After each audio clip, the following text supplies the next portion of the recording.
አዲሱ ዘመናዊ የአሰባሰብ ስልት የተከተለ አካሄድ አይደለም። ቢሮክራሲ እየሞላበት አንድ ሳምንት ሙሉ በአንድ አጀንዳ ላይ እንደገና ደግሞ በሚቀጥለው ሳምንት ሙሉ ወደ ሌላ አጀንዳ። ይሄ ማረሳሳት ነው። ጨዋታ ነው በህዝብ ላይ፣ ጨዋታ ነው በገንዘብ ላይ፣ ጨዋታ ነው በህዝብ ጥያቄዎች ላይ፣ ጨዋታ ነው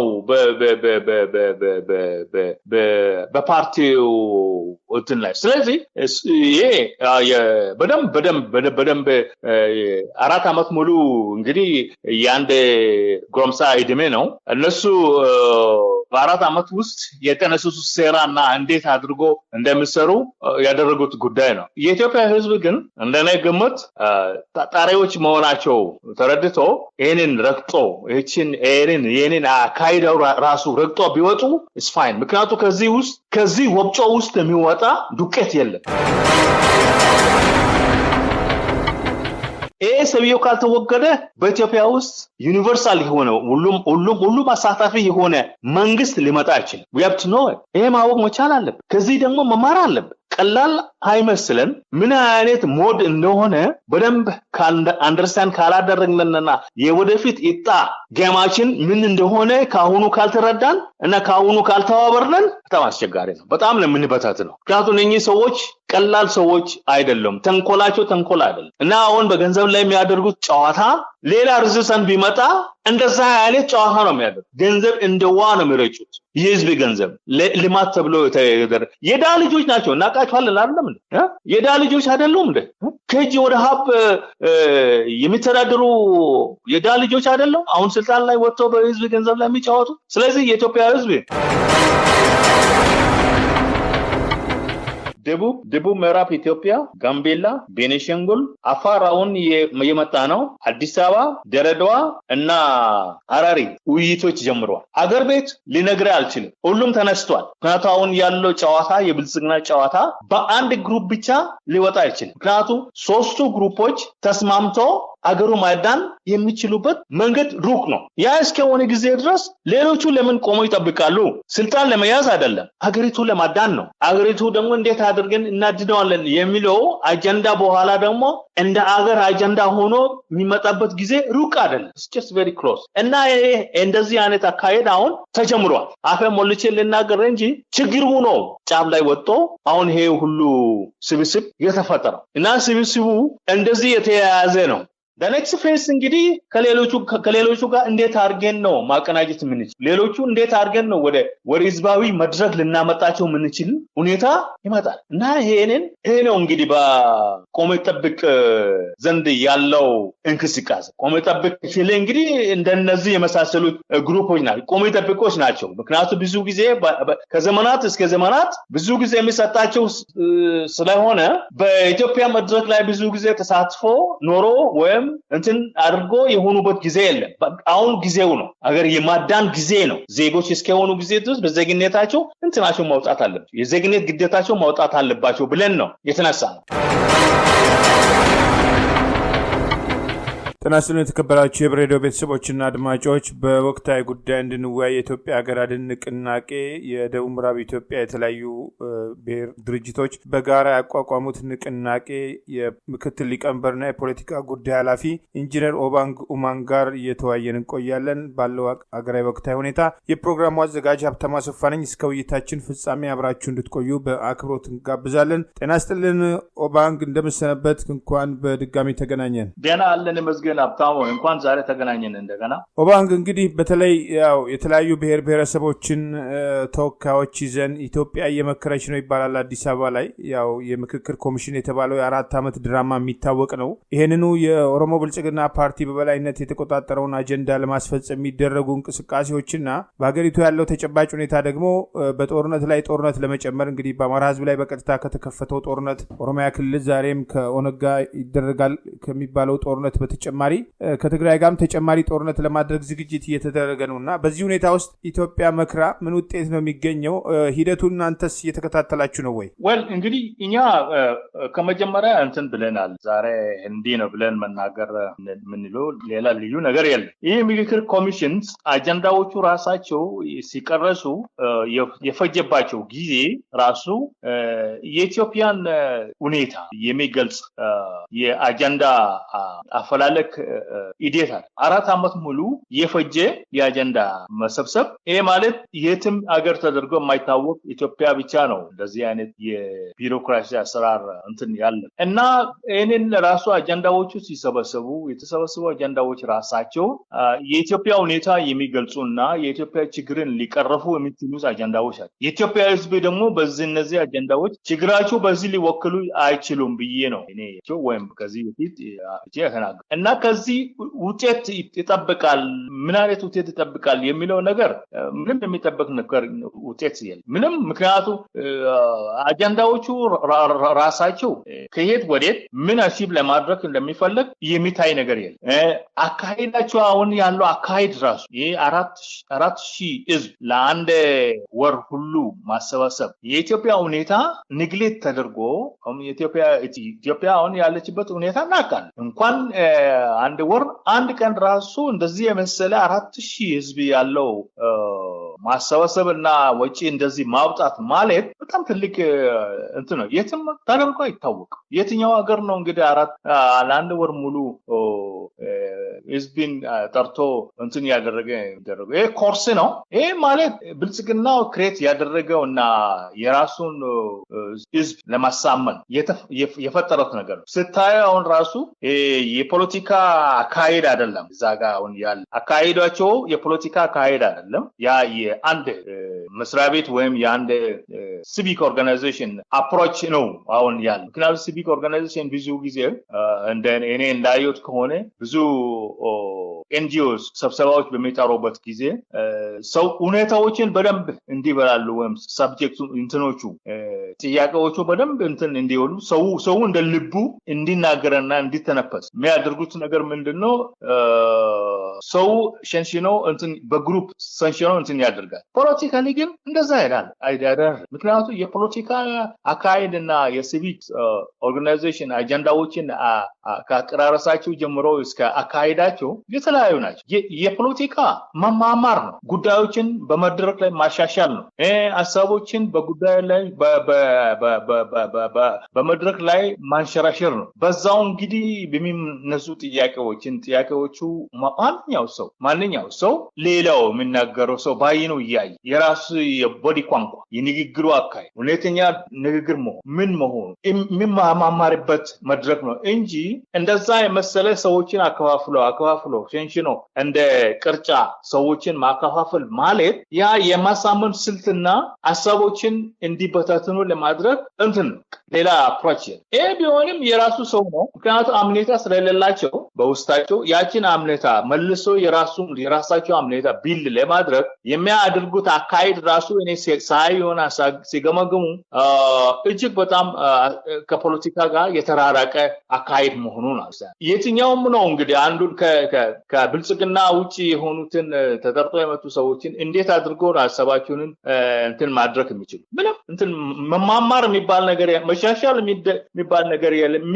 ከዛ ውስጥ ደግሞ የሚወጣ ውሳኔ ህዝባዊ ውሳኔ አይደለም ቡድናዊ ውሳኔ ነው የሚወጣ ይሄ ቡድናዊ ውሳኔዎቹ ሀገሪቱ ሊወክሉ አይችል ፓርቲው ደግሞ ሊወክሉ አይችል እና ይሄንን አስቸጋሪ መሆኑ from the very beginning ያ ቀራራሱ እንትን ያደረገው ያ ዶክተሩ ነው ማን የሚባለው እሱ ራሱ እኔ ሳየው ልክ I think የሰከረ አካሄድ ነው እሱ I don't think so ለኢትዮጵያ እንደነዛ አይነት ሰዎችን ለኢትዮጵያ ለውጥ ያመጣሉ ብዬ የሚገመተው ሰው አይደለም እሱ already ከንግግሩ እንዳም አንደርስታንድ አድርገው is exhausted የሆነ ሰው ነው የኢትዮጵያ ኮንዲሽን is dynamics በጣም ዳይናሚክ የሆነ ኮንዲሽን ኢትዮጵያ ውስጥ ያለ ዳይናሚክ የሆነ ኮንዲሽን እስከሆነ ጊዜ ዳይናሚክ የሆኑ ሰዎችን ያስፈልጋል ሽፍቲንግ ካለው ችግር ወደ ሌላው ሁኔታ ለመቀየር የኢትዮጵያ ህዝብ የሚፈልገው ያንን በአሁኑ ሰዓት እንጂ የኢትዮጵያ ህዝብ የሚፈልገው እንደዚህ ነው ዝም ብሎ የተንዛዛ ልክ ከአስራር ስታየው ራሱ the channel of flow of the እንትን የቻናሉ flow ከላይ ስታየው እሱ ሲተነተን ቢሮክራት የሆነና ሊያዝ የማይቻል ልትይዘው እንኳን ማትችል አካሄድ ነው እንዲያውም ምንድነው ቢዝነስ ፕሮሰስ ኢንጂነሪንግ የሚለው የተከተለ አካሄድ አይደል አዲሱ ዘመናዊ የአሰባሰብ ስልት የተከተለ አካሄድ አይደል ቢሮክራሲ የሞላበት አንድ ሳምንት ሙሉ በአንድ አጀንዳ ላይ እንደገና ደግሞ በሚቀጥለው ሳምንት ሙሉ ወደ ሌላ አጀንዳ ይሄ ማረሳሳት ነው። ጨዋታ ነው በህዝብ ላይ፣ ጨዋታ ነው በገንዘብ ላይ፣ ጨዋታ ነው በህዝብ ጥያቄዎች ላይ፣ ጨዋታ ነው በፓርቲው እንትን ላይ። ስለዚህ ይሄ በደንብ 4 ዓመት ሙሉ እንግዲህ የአንድ ጎረምሳ እድሜ ነው እነሱ በ4 ዓመት ውስጥ የተነሱት ሴራና እንዴት አድርጎ እንደሚሰሩ ያደረጉት ጉዳይ ነው። የኢትዮጵያ ህዝብ ግን እንደኔ ግምት ታጣሪዎች መሆናቸው ተረድቶ ይሄንን ረግጦ ይሄንን አካይደው ራሱ ረግጦ ቢወጡ is fine። ምክንያቱም ከዚህ ወብጮ ውስጥ የሚወጣ ዱቄት የለም። ጋር በቆሎ ነው ጥሬ ነው እንትን ውስጥ የምናደርገው እንትን ካረግነን በኋላ ዱቄቱ ይወጣል። ዱቄቱ እንግዲህ ለምግብነት ይቀርባል። ግን ከዛ ውጪ የሚወጣ ከዛ ውስጥ የሚወጣ በኋላ እንጠብቃለን ብለን ጥሩ ውጤት እንጠብቃለን ብለን ካሰብ ነው we are wasting our time። ካሁኑ እንዳው መርዳት ይቻላል። ይሄ ለገንዘብና ለማታለል ካልሆነ በስተቀር ያለው የማንዛዛት አስራር የትም ተደርጎ የማይታወቅ በማንኛውም በየትም መንግስት እንኳን እንደ ኢትዮጵያ ዳይ ሆነና ሀገር ሁሉ ይቀርና የበለጸጉት ወይም ሀብታም የሆኑ ሀገሮች እንደነዚህ አይነት ወጪዎችን ለአንድ ወር ሙሉ ያለ ምንም እንትን ማውጣት አይችሉም። ምክንያቱም ለህዝባቸው በጣም ይጨንቃል። እኔ ሳየው እንግዲህ ከዚህ ውጤት ይጠብቃል ብለን የምንለው ነገር የለም። ምን ጠብቀው ነገር ምንድነው? it's just change ብቻ ነው። ምክንያቱም እነኚህ ሰዎች ለኢትዮጵያ ህዝብ የሚበጁ አይደል እና ያለኝ እይታ ይሄንን ነው የሚመስለው እና ይሄንን ነው ያለ በአስተያየት እንትን ያደርጋሉ። ከልብ አመሰግናለሁ ኦባ። እንግዲህ የብልጽግና ፓርቲ በዋናነት የራሱን ካድሬዎች ጋምቤላን ጨምሮ ከተለያዩ ብሔር ብሔረሰቦች ተወካዮች ተብሎ የመጡት በአብዛኛው በአካባቢያቸው የሚታወቁ የብልጽግና ፓርቲ ግልጽ ካድሬዎች ወይም ደግሞ ደጋፊዎች የሆኑ እየተመረጡ የመጡበት አለ። በሀገር ሽማግሌ ስም በሃይማኖት አባት ስም የመጡ ግለሰቦችም ቀደም ሲል የፓርቲውን አጀንዳ በአንድም ሆነ በሌላ መንገድ ሲያስፈጽሙ የነበሩ ግለሰቦች ናቸውና እንደው ህዝብ ተወያይቶ አጀንዳ ላይ ቀደም ሲል እንዳልከው አንተ ከዚህ ወፍጮ የተሻለ ውጤት መጠበቅ አይቻልም ብለሃል። ጦርነቱ እየተካሄደ ነው፣ ተጨማሪ ጦርነት እናደርጋለን ተብሏል። እንግዲህ የሀገሪቱን ችግር ለመፍታት የአንድ ፓርቲ ፍላጎትን ለማሳካት እንጂ የሀገሪቱን ችግር ለመፍታት አይደለም ከተባለ የሀገራዊ ምክክር ለመሆኑ እንደው የብሔር ብሔረሰብ ተወካዮች ተብለው በዚህ የመጡትን የህዝባቸውን ሀሳብ ድምጽ ሊያሰሙ የሚችሉበት እድል አለ? well እንግዲህ እድሉ ቅድም እንዳልኩት እኮ ነው። ምክንያቱም ያለው የፖለቲካ አካሄድ አይደለም። ይሄ እኮ ግላዊ አካሄድ እኮ ነው። ምክንያቱም ሁሉም እንትን አድርጎታል፣ ሸንሽኖታል። እንደ ቅርጫ ከ500 ወደ 200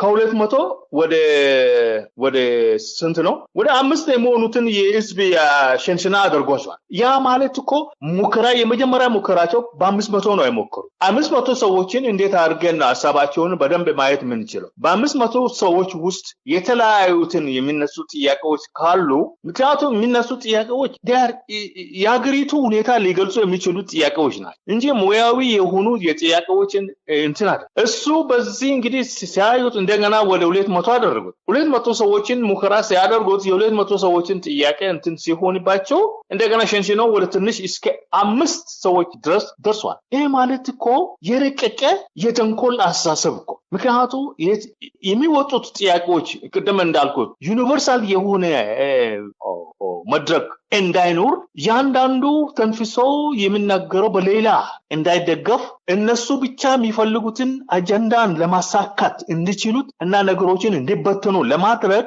የተዘጋጀ አካሄድ እና ይሄንን በጣም አስቸጋሪ ነው። ብሔረሰቦችን በዚህ ላይ ሀሳባቸው ቢያነሱት ዱቄት ሆኖ ይቀራል እንጂ አሁን ላይ ለምሳሌ ግሩፕ 5 ከሆንኩኝ አንደኛ ግሩፕ ላይ እኔ ማነሳው ጥያቄ በአንደኛ ግሩፕ ካልተሰማና በአንደኛ ግሩፕ የና ሰፖርት ማድረግ የሚችሉ ሰዎችን በጋራ መድረክ ላይ ሆነን ስንችል ተበታትነን እስካለን ጊዜ ድረስ ሰፖርት ሊያደርግኝ የሚችል ሰው የለም። የኔ ሐሳብ አየር ላይ ይቀራል፣ ይተነፈሳል። እንደ ሲጋራ የሚያጨሱ ሰዎች አሉ እንትን ለቆ አየር ላይ ይሄድ ዝም ብሎ እና ቆም ነገሩ የሚፈልገው ነገር አለ። የሚፈልጉት ነገር ሰዎቹን ሼፕ አድርጎ በገንዘብ አታሎ ምን አድርጎ ብልጽግና ማለት እንደዚህ አይነት የሆነ ድርጅት ነው። ብልጽግና ማለት አንድ ወር ሙሉ ሆቴል የሚያደርግልህ አዎ እንዲህ የሚያደርግልህ እንጂ በገንዘብ ላይ ሰዎችን ማታለል ነው እና ሰው በዛው ላይ እንትን ሆኖ ሰልፊሽ ሆኖ ብልጽግናን እንዲደገፉ ለማድረግ እና ይሄንን እንግዲህ በጣም የለየለት የሰርክል አካሄድ ሲስተም ይሄ በጣም ዴንጀር ነው ለፖለቲካ የሚጠቀመው ብዙ ጊዜ ቅድም እንዳልኩት አሁን ለምሳሌ የኢንተርናሽናል ኤንጂኦስ አሁን ለምሳሌ ዩኤንዲፒ ሰርቬይ በሚያደርግበት ጊዜ አንዳንድ ጊዜ ሰዎችን ፊልድ ሰርቬይ ሲያደርጉት ሰዎችን ወይም የሆነ ኮሌክቲቭ የሆነ ሰርቬይ በሚያደርጉበት ጊዜ ሰዎችን ይበታትናሉ በግሩፕ ተበታትኗ ሰዎቻቸው በየእንትናቸው ያነሳሉ አጀንዳ ደግሞ ይከፋፍላል በዚህ ላይ እና ይሄ ያለው በጣም የለየለት የረቀቀ የተንኮል አስተሳሰብ ነው እና ለኛ ህዝብ ምንም አይመስላቸውም እነኚህ ሰዎችን ነገሮችን ካልኩሌት አድርጓ ሰዎችን በአየር ላይ የብሔር ብሔረሰቦችን ጥያቄ ምንነሱ ማንኛው ጥያቄ ሁሉ በአየር ላይ እንዲቀሩና እነሱ የሚፈልጉት የነጠሩት ፍላጎታቸው አጀንዳዎች ብቻ ለማሳካት እንዲችሉ የሚያደርጉት ጉዳይ ነው ያንን ነው እንጂ ሌላ እንትን የለም ታንክ ዩ ከልብ አመሰግናለሁ እንግዲህ የብልጽግና ፓርቲን ፍላጎት በተለይም ኦሮሞ ብልጽግና ፓርቲ አቶ ሽመልስ ምክክሩ ከተጀመረ በኋላ አዳማ ወይም ናዝሪት ላይ ተናግረዋል የኦሮሞን ፍላጎት የበለጠ ለማጠናከር ክልሉን የበለጠ አጠናክሮ ለማውጣት እንጂ ምንም የሚቀነስ አዲስ የሚለወጥ ነገር የለም ያሉት ነገር አለ ከዚህ ቀደም እንግዲህ ብልጽግና ፓርቲ ሲቋቋም የኦሮሞ ብልጽግና ፓርቲን ፍላጎት ለማሳካት ነው ኦህዴድን እናፈርሰው ህወሓት ኢህአዴግ ብሎ እንደፈጠረ እኛም ይሄንን ፈጥረናል ብለው ተናግረው ነበርና በተጨባጭ አሁን ባለው ሁኔታ ውስጥ ከዚህ የተለየ ውጤት ይጠበቃል ወይ ሌላው የለውጥ ኃይልስ እንዲህ አይነቱ ድራማ ቆሞ ማየት አለበት ወይ ኖ ምን መሰለ እኮ በደንብ ያላዩት ሰዎችን እንትን ይመስላችኋል ምክንያቱም እኔ አሁን ሲናገር በእነዚህ አይነት ፎረም ላይ ሳትፌ የነበርኩ ሰው ነኝ እንደዚህ አይነት ነገር ማሳሰብ ማለት ቅድም እንዳልኩት ነው አሁን እንዳልከው ነው ሽመልስ አብዲሳ ሲናገር አላማቸው ለማሳካት የሚፈልጉት ነገር ሁሉ እንትን ለማድረግ በዛው ሬዚስተንት የሆነ ሁሉ ለይተው ለእንትን one to two የሚለው አካሄድ የወያኔ አካሄድ ነበረ 1 to 5 ከዛ 1 to 2 የሚል አካሄድ ነበረ the same things አሁን ደግሞ እንደዛ አይነት ሲስተም ነው አሁን እዚህ ላይ በእነኛ 4000 ሰዎች ላይ እነኛ 4000 ካድሬዎችን ኮንቪንስ ማድረግ በጣም ከባድ ነው ወደ አንድ ቦታ ከተሰበሰቡ ማለት ግን ተበታትነው ካሉ ኮንቪንስ ለማድረግ ይቀላችሁ ምክንያቱም አንተ ጥያቄን ብታነሳ አየር ላይ ይቀራል እነሱ የሚፈልጉት ጥያቄ ብቻ ሰፖርት ካደረክ የነሱ ደጋፊ ትሆናል ትለያለ ደግሞ በዛው ላይ ይከለ ከዚህ ግሩፕ እንደዚህ አይነት ሰው ነው ስለዚህ ከማን ፈልጋችሁ ሰዎች ውስጥ እናስወግዳለን ዩኤልሲ በኋላ እኮ የሚሰነበቱ ሰዎች አሉ ከዛ ውስጥ ምክንያቱም የነሱ አጀንዳ የነሱ መንገድ ሬዚስት የሚያደርጉት በሙሉ ይባረራል በመቴካቸው እንትን ያደርገው ስለዚህ በዚህ ላይ እንትን ያለው አካሄድ ምንም እንትን የለው ምንም አዲስ የሚፈጠር ነገር አለ ብዬ አልገመተም ምንም የሚመጣ ነገር የለም እነሱ የሚፈልጉት ለማሳካት የተዘጋጀ ወይም የተጠነሰሰ ሴራ ነው 4 አመት ሙሉ በዚህ ጉዳይ ላይ ሲያስቡና እንትን ሲያደርጉ የነበሩ ሰዎች ናቸው በት ማየት ያለብን ምንድነው ተቃዋሚዎች ነን የሚሉት በዚህ ላይ አለመነቃታቸው እኔ በጣም አዘናለሁ ምክንያቱም እነኚህ ሰዎች ዛሬ ደስ ይበላቸው እንጂ ኪሳቸው ይሞላ እንጂ ነገ ይቆጫቸዋል ከዋና ሰብሳቢ ጀምሮ ማለት ምክንያቱም የሚባክነው ጊዜ የሚባክነው ገንዘብ የሚባክነው እንትን ያላግባብ ቀላል አይደለም በየትም አገር ተደርጎ የማይታወቅ ብቻው በኢትዮጵያ ውስጥ ምክንያቱም የኢትዮጵያ ፖለቲካ ሁኔታ መጫወቻ ነው ብዙ ጊዜ እንጂ ለህዝብ ያዝኖ ለህዝብ የሚያስብ የለም ብንወስድ አሁን ለምሳሌ አሁን ባለፈው አመታት ግድቡ ኢትዮጵያ ሲያልቅ ኢትዮጵያ ታደጋለች ምናምን ትባላለች ግን ግድቡ አሁን አልቆ አንድ ጥብ ያለ ነገር የለም አሁን ደግሞ ልዩ አጀንዳው ስልጣናቸው እንዴት አድርገው ነው ማራዘም ስልጣናቸው ለማራዘም ደግሞ ለህዝብ ልማት ሊሆኑ ገንዘብ ከህዝብ ከገበሬዎችን ብብት የወጡት የግብር ገንዘብ በሙሉ መጫወቻዎች አደረጉ የራሳቸው ስልጣን እንትን ለማለት ይሄ ነው ኢትዮጵያና እናሳድጋለን ብለን ምንለው ይሄ ገንዘብ አሁን ሌላ ስራ ላይ ቢዋል ስልጣን የማራዥሚያ ገንዘብ ባይሆኑና በሌላ ልማት ላይ ቢዋል አንድ ነገር አይሆንም። አንድ ሆስፒታል እንትና የገነባበትም ወይም አንድ ፕሮጀክት እንትን ሊካሄድበት አይችልም። ግን እንደዛ የሚያስቡ ሰዎች አይደሉም። ኢትዮጵያ ደመግማጡ ለማድረግና እኛ የሚመጣው ማንኛው ነገር በኋላ አጣፍተን እንጠፋለን ብሎ ነው እና ከዚህ እንግዲህ የኢትዮጵያ ህዝብ መማር አለብን። ምክንያቱም ቀላል አይደለም። ለአንድ ወር 4,000 ህዝብ ማሰባሰብ ማለት ደግሞ ይባስብላ አዲስ አበባ ነው የሚያሰባስበው። አንድ ሰው በቀን ስንት ብር ነው ኮንሱም የሚያደርገው? ይሄ ሁሉ ማየት መቻል ይሁን የእርዳታ ገንዘብ ይሁን ይሄ የመጣው እርዳታ ገንዘብ ከሆነ የህዝብ ገንዘብ ነው። ለኢትዮጵያ ህዝብ ነው የመጣ ለስብሰባ ተብሎ ወይም ለስልጣናቸው ማራዥማ ተብሎ የተለመነ ገንዘብ አይደለም ከሆነ ማለት ነው። ከመንግስት ከዘና ከሆነ ደግሞ ያ ገንዘብ የተጠራቀመው ለህዝብ ችግር ነው እንጂ ለነሱ መዝናኛ ወይም የነሱ የስልጣን ማራዥማ ወይም የብልጽግናው ጊዜ እንትን ማድረጋ ገንዘብ አይደለም። እንግዲህ የትኛው ፓርቲ ነው ካሁን በኋላ እንግዲህ እንደነዚህ አይነት ጨዋታ ሊያደርግ የሚችል በኢትዮጵያ ተቃዋሚ ነኝ ካልከው በየትኛው አቅሜ ነው ካሁን በኋላ አብይን ገፍተህ እንትን ማለት የምትችለው? ይሄ ሰውየው ካልተወገደ በኢትዮጵያ ውስጥ ዩኒቨርሳል የሆነ ሁሉም አሳታፊ የሆነ መንግስት ሊመጣ አይችልም። we have to know it። ይሄ ማወቅ መቻል አለብን። ከዚህ ደግሞ መማር አለብን። ቀላል አይመስለን። ምን አይነት ሞድ እንደሆነ በደንብ አንደርስታንድ ካላደረግንና የወደፊት ኢጣ ጌማችን ምን እንደሆነ ካሁኑ ካልተረዳን እና ካሁኑ ካልተዋበርነን በጣም አስቸጋሪ ነው። በጣም ለምንበታት ነው። ምክንያቱም እነኚህ ሰዎች ቀላል ሰዎች አይደሉም። ተንኮላቸው ተንኮል አይደለም እና አሁን በገንዘብ ላይ የሚያደርጉት ጨዋታ ሌላ ሪዝሰን ቢመጣ እንደዛ አይነት ጨዋታ ነው የሚያደርጉት። ገንዘብ እንደዋ ነው የሚረጩ። የህዝብ ገንዘብ ልማት ተብሎ የተደረ የዳ ልጆች ናቸው። እናቃቸዋለን አይደለም እንዴ? የዳ ልጆች አይደሉም እንዴ? ከጂ ወደ ሀብ የሚተዳደሩ የዳ ልጆች አይደሉም? አሁን ስልጣን ላይ ወጥተው በህዝብ ገንዘብ ላይ የሚጫወቱ። ስለዚህ የኢትዮጵያ ህዝብ በዚህ ላይ አይ ቲንክ አስቦ ቆም ብሎ አስቦና አንድነትን አጥናክሮ ሰውየው ማስወገድ መቻል አለባቸው ነው።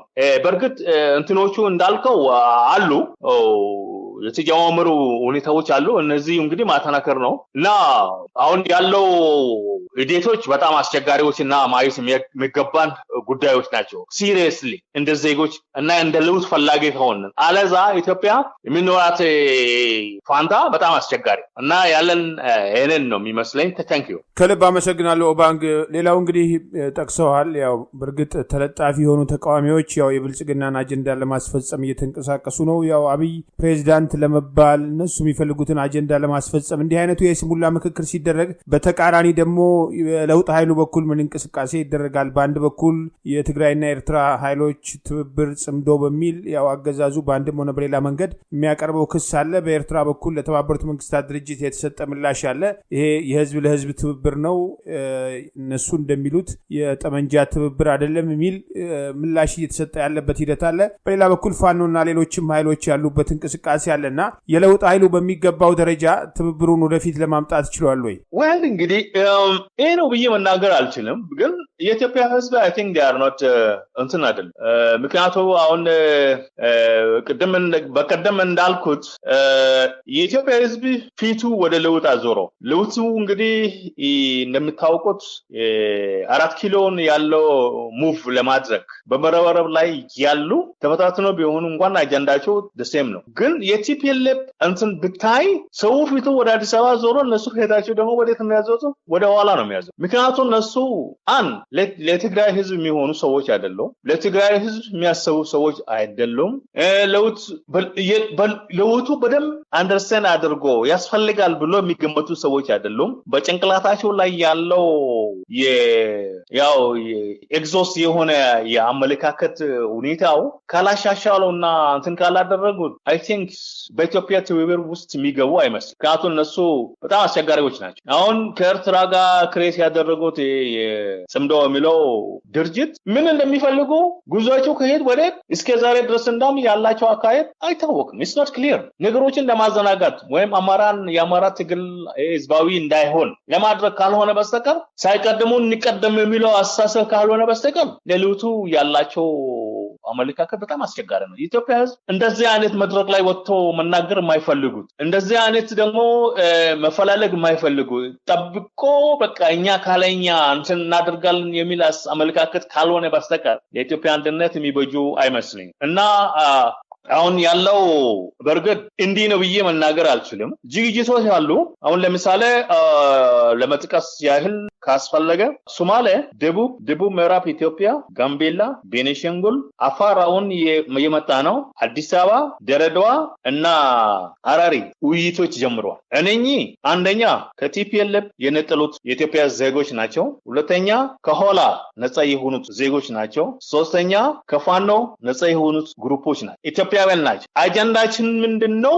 አገሪቱ እንዴት አድርገን ማዳን እንችላለን ነው። ማዳን የምንችለው ተመሳሳይ አጀንዳ ያለው ቡድን ነው ወይም ግሩፕ ነው ወይም ያለው የትግል ጓደኛ ነው ፈልገን ከኛ ጋር ቁጭ ብለው መነጋገር እና አሁን እነኚህ ያልኳቸው በሙሉ ውይይት ጀምረዋል። ውይይቱ ከሀገር ቤት ከውጭ ሀገር ብቻ አይደለም፣ ዓለም አቀፍ የሆነ ውይይት ነው። ከዩጋንዳ ሰዎች አሉ፣ ከኬንያ ሰዎች አሉ፣ ከደቡብ አፍሪካ ሰዎች አሉ፣ ከዚምባብዌ ሰዎች አሉ፣ ከአውስትራሊያ፣ ከአውሮፓ እና ከሌላ የዓለም ክፍል ጫፍ ላይ የወጡት ከዚህ አካባቢ የተወጣጡት ሰዎች አሉ። አገር ቤት ሊነግር አልችልም፣ ሁሉም ተነስቷል። ምክንያቱም አሁን ያለው ጨዋታ የብልጽግና ጨዋታ በአንድ ግሩፕ ብቻ ሊወጣ አይችልም። ምክንያቱም ሶስቱ ግሩፖች ተስማምቶ አገሩ ማዳን የሚችሉበት መንገድ ሩቅ ነው። ያ እስከሆነ ጊዜ ድረስ ሌሎቹ ለምን ቆመው ይጠብቃሉ?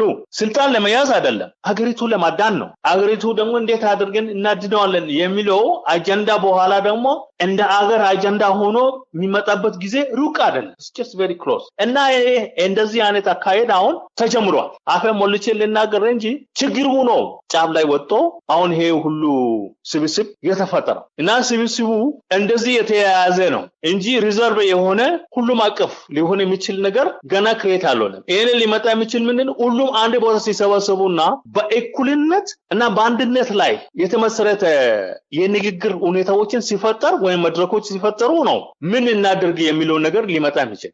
ምን እናድርግ የሚለው ነገር ምን ያሰበስብን ማን ያሰበስብን ሳይሆን ምን ያሰበስብን ነው እና ምን ያሰበስብን የሚለው ነገር ሲመጣ ከቤቱ የሚወጣ አሰባሳቢ ወይም አምብሬላ ሊሆን ይችላል ብለን በሁላችንን በተስፋ እንጠብቃለን። the next phase እንግዲህ ከሌሎቹ ጋር እንዴት አድርገን ነው ማቀናጀት የምንችል፣ ሌሎቹ እንዴት አድርገን ነው ወደ ህዝባዊ መድረክ ልናመጣቸው የምንችል ሁኔታ ይመጣል እና ይሄ ነው እንግዲህ በቆሜ ጠብቅ ዘንድ ያለው እንቅስቃሴ። ቆሜ ጠብቅ ሲል እንግዲህ እንደነዚህ የመሳሰሉት ግሩፖች ናቸው፣ ቆሜ ጠብቆች ናቸው። ምክንያቱም ብዙ ጊዜ ከዘመናት እስከ ዘመናት ብዙ ጊዜ የሚሰጣቸው ስለሆነ በኢትዮጵያ መድረክ ላይ ብዙ ጊዜ ተሳትፎ ኖሮ ወይም እንትን አድርጎ የሆኑበት ጊዜ የለም።